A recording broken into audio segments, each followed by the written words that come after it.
So let me loosen up my Bronx strap. And let me boost it with my raw rap. Cause I'ma break it down to the nitty gritty one time. When it comes to the lyrics, I get busy with mine. Busy as a beaver, you best believe her. This grand diva's running shit with the speed of a cheetah. Me the lyrical murderer. I'm serving them like 2 scoops of chocolate. Check out how I rock it. I'm the Lady of Rage, who was born Robin Yvette Allen, is a native of Farmville, Virginia. She was covered by Dr. Dre when she featured on the LA Posse's album in 1991, titled They Come in All Colors. She was on the songs Winds Too Deaf to Die, Danger Zone, and Total Chaos. The Lady of Rage also worked with Chubb Rock during that time. Was featured on his album released in 1991 that was called The One. And she was on the song that was titled Bring Them Home Safely. So now, because I couldn't get a clear definition as to which was first, the Chubb Rock album released in 1991 called The One, or the LA Posse's album released in 1991 called They Come in All Colors. Because you can look up the song with her and Chubb Rock, Bring Them Home Safely. She's doing like some vocals, like on the hook. But Dr. Dre discovered her. He noticed her on the LA Posse's album that was released in 1991 called They Come in All Colors. Again, but she was on 3 songs on there. The Wind's Too Deaf to Die, that's the first song, you'll hear on the album. So I don't know if it's safe to say that this was actually the first time the Lady of Rage was heard, but it's definitely was around the first time Dr. Dre heard. Yo, Rage, can you handle this or what? Can I handle it? Who you think I am? Please. Hey, I don't know. You just got to show and prove now. All right, I'm gonna show and prove. Check this out. 1, 2, 1, 2, here I go. It's time to start the show. Pump up the volume and do that dance. You got Rage on the stage in a hip-hop stance. Here to turn the mother out, kick the others out the box and knock the socks off of those who have doubts. Out you go through the window. Say no more, cause I intend on hitting harder than the hardest diamond. Kicking out limits, hipping on to the lineman. Sprite, dynamite, yeah, you got it right. Under lights, oh, and quite nifty. Gifty, or should I say spiffy? 1, 2, just hit me with a death drum. Oh yeah, and some bass is crazy dumb with a stupid hum that mother's hooked up. Lyrics cooked up by the female that's got you shook up. Rage, and I'm bad to the bone. Homes, think about a battle, better leave it alone. Cause I got the posse. You want trouble? Hey yo, shock him, pull out the double barrel. Pump this sucker up with lead. Better yet, pump him up with what I just said. Let the rhythm hit him, may the force be with him. Heaven help them all if our Lord gets him. This man dared to use 2 steps. But yeah, during the time when Dr. Dre contacted her, she was working with Chubb Rock during that time and was living in New York.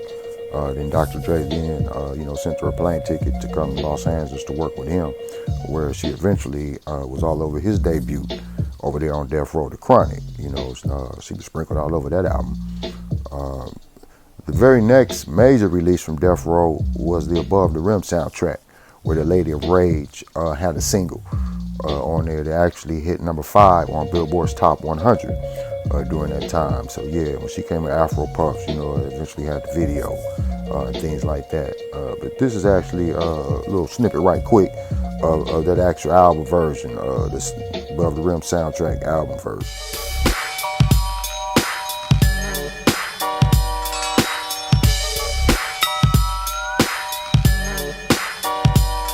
I rock rough and stuff with my Afro puffs. Rock on with your band, sing. I rock rough and stuff with my Afro puffs. Rock on with your band, sing. I rock on with my pants off cause it's a must. It's the Lady of Rage still kicking up.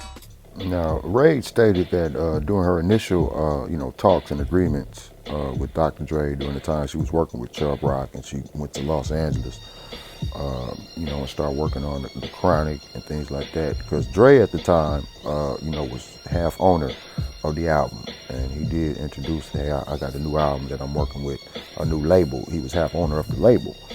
And so, a lot of people were under the impression, because that was his position to, run the label. So he initially, they agreed that she would have the second release on the label. But Death Row, that label had a lot of occurrences. And so one of them was to end up releasing Snoop Dogg's debut album as the next release. So now you had the Chronic came out, you had Above the Rim soundtrack came out. Then you had Snoop Dogg's album that was released. So, Rage was, she agreed for that. Then after Snoop Dogg album, then it was Murder Was the Case, because they had a lot of occurrences happen at the label. Was the next major release. And then the next major release was actually the Dog Pound. So like I say, there was a lot of, how they scheduled their albums. There was kind of like a contradictory and a discrepancy of what Rage agreed to on what she discussed with Dr. Dre. With him explaining, he runs the label. He's, half of this label. And then, like I said, there was a lot of occurrences there. Death Row, signed Tupac to their label. So then Tupac was the next major release over there, a double album. And then, a single album after that, because again, there's a lot of occurrences happening at this label. So at this point, the Lady of Rage album, was pushed back because then there's a lot of soundtracks being put out at the label. So the Lady of Rage album was released June of 1997, Necessary Roughness, that came in, they charted in the Billboard Top 40. So, we're talking Rage's album. A lot of the material, because Dr. Dre had left, had to be put together. There's no telling if, a lot of Rage's material when it was released was fresh material from her. An artist wants their fresh material released. So I believe, during a lot of the time when her album was supposed to be released, some of the material was early material from when Dr. Dre was at the label. So yeah, that was kind of a turbulent thing that happened with the Lady of Rage's career, just as far as being able to exhibit a full-length album from her, though she did a lot of features, and starred and was sprinkled upon a lot of the releases over there, Snoop Dogg and all the major releases, the Dog Pound and such.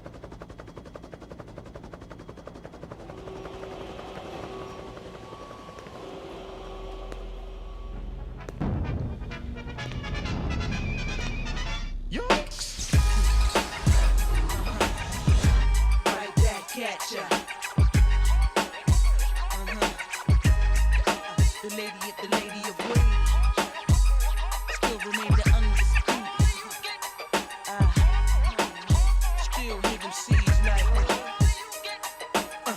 I begin like this with the wicked cats flow. Something for you whack MCs to think about to know. You better be on point, you better be on deck, you better be strapped and buckle down, cause I'm a wreck like the hippo. I pop suckers like sickle, I tickle you fancy like Nancy. Yeah, will son get ill son, rockin' from Farmville to Tilden Project. When I wreck, so step like stairs or prepare for the levitator to mount up on that Warren G the regulator. I won't hesitate to put a sucker on his back. I don't hesitate to take a sucker out like that. I close my eyes and dig deep into myself. Come up with that shit hitting harder than belts, cause I'm spanking MCs off the backboard. Smack another hit from the back door. It's the show shot hits I release. MCs from the west and the east, it's enough to get the piece, cause it ain't where you're from, it's where's you get. And the lyrical attack is where my ammo is at. It's them show shot hits I release. MCs from the west and the east, it's enough to get the piece, cause it ain't where you're from, it's where'd you get. And the lyrical attack is where my ammo is at. They call me Rage, cause I rush and come down like a hammer. Live living get driven by vocal vehicular grammar. Untouched, the walls come crumbling down. You get clutched, and my clutch is 50 feet from the ground. Fatally feminine, poisonous enough to extinct cities of war, flood the valley, so all the Cali sinks. I come stomping like Snoop, hit the NY next. I ain't pumping up that shit between the east and the west. I use my hip-hop precision, perfectly put the uses, metaphoric phrases, spitting like deuces, continuous and strenuous, crafty and shady. Brothers notice me like Jodeci now, the everyday lady. I put it to you like this, you can despite me, dislike me. I mix money like Spike Lee, you either wanna be me or be just like me. I'm nasty, nicey, no shiesty, so cold I'm icy, so throw them dice. It's them show shot hits I release. MCs from the west and the east, it's enough to get the piece, cause it ain't where you're from, it's where'd you get. And the lyrical attack is where my ammo is at. So yeah, once the Lady of Rage album was released, Necessary Roughness, June of 1997, the label that she initially signed to wasn't the same. The personnel, wasn't the same at the label. Like I said, there were so many occurrences that happened then. The people running the label during that time, Dr. Dre definitely was gone. Suge was even incarcerated.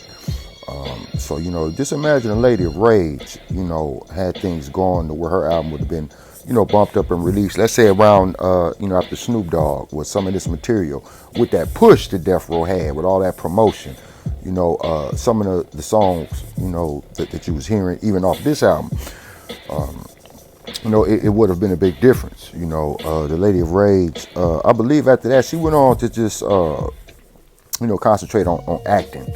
Where she had some iconic roles when she was acting. She was on the Steve Harvey Show. She had the Baby D and the Friday and other things like that. I believe Lady of Rage around 2011, they all came together and formed a group called the Inmates, with narrator RBX, Corrupt, Das, and the Lady of Rage. And I believe some of that material is starting to be released now that Death Row has been, reorganized, under new ownership and things like that. But yeah, the Lady of Rage is definitely an example, of a label, not promoting the artist, not 100% getting behind an artist, because of different things that could be going on, at a label. A lot of artists sometimes, it's very critical at a certain time, for them to have promotion and for their material to be released, so that the public, can enjoy material, that's the best coming from the artist or the latest. But Lady of Rage is definitely, a musical underdog, born and bred, came from Farmville, Virginia, and went to New York, then eventually ended up in Los Angeles. So yeah, the Lady of Rage, musical underdog, was a delight to go through the Lady of Rage's, history, researching her. Although I always was a fan of Lady of Rage, So until the next time, I'm gonna holler at y'all in a minute.